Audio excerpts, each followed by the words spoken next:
রক্ত দিলাম তাই তো রক্ত থেকে এই আপনি বাসা করেন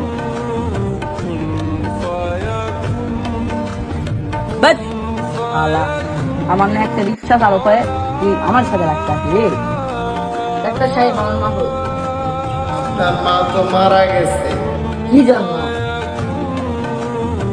রক্তের অভাবে। আমি তো রক্ত রেডি করতে গেছিলাম কিন্তু তো পাইনি আমি। কি কোন ডাক্তার সাহেব আপনি কি সত্য কথা বলিতেছেন? হ্যাঁ, আপনার মা মারা গেছে। কি আপনার যে ব্যবহার, আপনার যে ওই লোকটার সঙ্গে যে দুর্ব্যবহার করলেন, ওই লোকটা যদি আপনার মাকে যদি রক্ত না দিত তাহলে আপনার মা মারা যেত। কি কোন তাহলে ডাক্তার সাহেব আমার মা বাসে আছে হ্যাঁ, আমি মিথ্যা কথা বললাম এই কারণে, আপনি যে গরিব লোকটা আপনার মাকে রক্ত দিতে, সে যদি রক্ত না দিত তাহলে আপনার মা মারা যেত।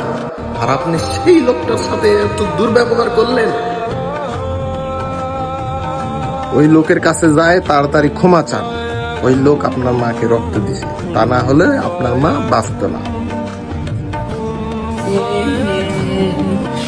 ভাই আপনার কাছে সমস্যা নাই ভাই, আমরা গরিব মানুষ তো ভাই, আমাদের সাথে সবাই ব্যবহার করে।